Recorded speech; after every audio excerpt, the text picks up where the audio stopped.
యేసు బతికిస్తాడని మృతదేహానికి 4 రోజులుగా ఫ్యామిలీ ప్రార్థనలు. దుర్వాసన రావడంతో పోలీసులకు ఇరుగు పొరుగు ఫిర్యాదు. ఫ్రీజర్లో కులిన స్థితిలో మహిళా మృతదేహం. అంబులెన్స్ లో స్వగ్రామానికి తరలింపు. కూకట్పల్లిలో ఘటన వెలుగులోకి అంటూ చూస్తా ఉన్నాం. దయచేసి ఈ యొక్క మతం అనేటువంటి దాంట్లోకి పోకండి. ఇప్పుడు క్రిస్టియన్స్ ఉన్నారు, ఎంత దుర్మార్గంగా ఇగో ఇట్లా అంటే ఏ మతంలోనైనా ఒక 10 నుంచి 20% ఉన్మాదులు ఉన్నారు. సో వాళ్ళు మేము చనిపోయిన శవాన్ని బతికిస్తామని చెప్పేసి యేసు ప్రార్థన ఇస్తున్నారట. ఇవి ఎవరికి కనబడవు. ఎంత దుర్మార్గం. ఇలాంటి వాళ్ళను అరెస్ట్ చేయాలి. ఎందుకు అంటే చనిపోయి ఫ్రీజర్ లో పెట్టి మరి పూజలు చేస్తున్నారట. ఇది ఎక్కడ ఉందా? ఇంత దుర్మార్గం ఇక్కడ ఉందా? యేసు చెప్పిండా? బైబిల్లో ఉందా? చనిపోతే బతికిస్తా అని చెప్పేసి యేసు చెప్పిండా? చనిపోతే బతుకుతాడు యేసును ప్రార్థించాలని చెప్పేసి బైబిల్లో ఉందా? ఎట్లా మీరు ఇట్లా చేస్తారు? ఇవన్నీ కూడా సంఘ విద్రోహ చర్యలు ఇవన్నీ కూడా. సో ఎవరైతే ఇలాంటివి చేశారో వాళ్ళను కఠినంగా శిక్షించాలి. ఇలా చనిపోయిన వారిని బతికించవచ్చు అని ఏ భగవద్గీతలో ఉండదు, ఏ ఖురాన్లో ఉండదు, ఏ బైబిల్లో ఉండదు, ఏ దేవుడు కూడా చెప్పారు ఇప్పటివరకు. కానీ మేము బతికిస్తాం, యేసుకు ప్రార్థన చేద్దాం, బైబిల్లో ఉన్నది అని ఒక అపోహలు సృష్టించి ఈరోజు ఇంత దారుణంగా ఒక శవాన్ని కొన్ని రోజుల పాటుగా ఫ్రీజర్ లో పెట్టి మరీ ప్రార్థన చేస్తున్నారట. ఇంత ఉన్మాదంతో ఉంటారా? ఇంత ఉన్మాదులు తయారవుతారా? యేసు అదే చెప్పిండా? ఏం చెప్పిండు యేసు? విషయం ఏంటంటే ఈ అన్ని మతాలలో అల్లా గాని, యేసు గాని, లేకపోతే కృష్ణుడు గాని, శివుడు గాని, ఏదైనా ఎవరైనా సరే వాళ్ళు మంచిగా బోధించరు, చెడు బోధించలేదు. అందరినీ గౌరవించమని చెప్పారు, కానీ ఎవరిని అగౌరవపరచొద్దని చెప్పలేదు. అగౌరవపరచొద్దని ఎక్కడ కూడా చెప్పిన దాఖలాలు లేవు. సో కానీ మనమే హిందువుల్లో ఉన్నటువంటి ఒక బ్యాచ్, ముస్లిమ్స్లో ఉన్నటువంటి ఒక బ్యాచ్, క్రిస్టియన్స్లో ఉన్నటువంటి ఒక బ్యాచ్, వీళ్ళంతా ఒక ఉన్మాదుల్లాగా తయారై మా మతమే గొప్పది, మా దేవుడే గొప్పవాడని చెప్పేసి ఒక సమాజంలో విచ్ఛిన్నం తీసుకొచ్చేసి ఒక మతం మీద ఇంకొక మతం, ఒకరి ఆచారాల మీద ఇంకొకరి కామెంట్స్, ఒకరి కట్టుబాట్ల మీద కామెంట్స్, నీచంగా దిగజారి మరీ ప్రవర్తిస్తూ ఉన్నారు.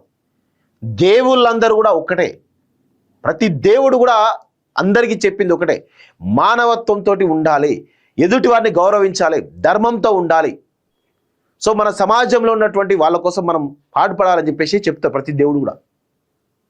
ఏ దేవుడు కూడా ఇగో ఆ మతాన్ని కించపరచు, ఆ మతం పైన దాడి చేయి, ఆ మతంలో ఉన్నటువంటి వాళ్ళందరినీ కూడా దోచుకో, లేకపోతే వాళ్ళని కించపరచు అనే విషయం ఏ దేవుడు కూడా, ఏ ప్రవచనకర్త కూడా, ఎవ్వరు కూడా ఇంతవరకు చెప్పలేదు.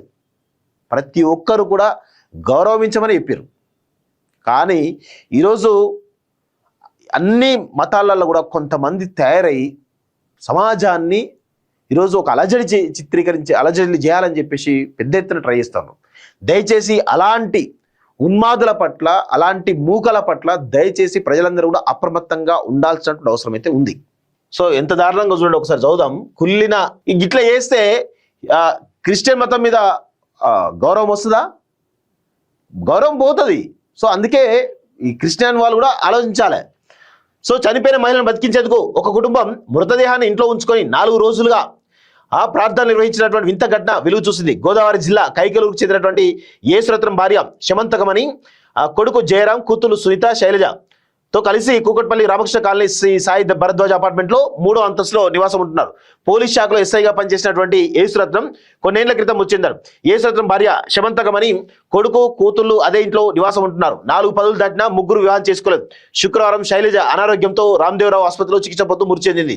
మృతదేహాన్ని ఇంటికి తీసుకొచ్చినటువంటి శమంతకమని, జయరాం, సునీతలు శైలజ మృతదేహాన్ని ఫ్రీజర్ తెప్పించి అందులో ఉంచారు. శుక్రవారం నుంచి మృతదేహం ఇంట్లో పెట్టుకుని లోపల నుంచి తలుపులు తాళం వేసుకున్నారు. ఆదివారం రాత్రి ఫ్లాట్ లో నుంచి దుర్వాసన వస్తుండటంతో స్థానికులు పోలీసులకు సమాచారం అందించారు. సంఘటన స్థలానికి చేరుకున్నటువంటి పోలీసులు తలుపులు తీయమని అడిగిన శమంతకమని, జయరాం, సునీతలు తలుపు తీయలేదు. ఎంతకు తలుపు తీయకపోవడంతో సోమవారం ఉదయం జిహెచ్ఎంసీ సిబ్బంది మృతదేహాన్ని తీసుకెళ్తారని పోలీసులు హెచ్చరించడంతో చివరకు తలుపు తీశారు. ఫ్రీజర్ లో ఉన్నట్టు మృతదేహం పూర్తిగా బిగుసుకుపోయింది. శమంతకమని, జయరాం, సునీత మృతదేహం వద్ద ప్రార్థనలు చేస్తున్నట్టు పోలీసులు, స్థానికులు గుర్తించారు. ఎట్టకేలకు శైలజ మృతదేహాన్ని అంబులెన్స్ లో స్వగ్రామానికి తరలించారు. పరిశుద్ధమైన రక్తమే కావాలట.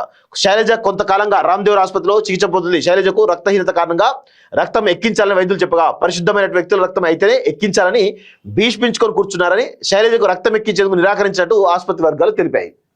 సో ఆసుపత్రిలో జరిగింది పరిశుద్ధమైనటువంటి రక్తమే ఎక్కించాలంటే ఏమైంది? చనిపోయారు.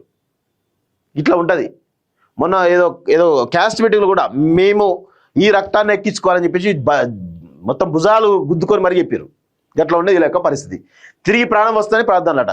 ఎందుకు వస్తుంది మీరు చేసినట్టు ఆకృత్యాలు అవి? అది ఘోరం.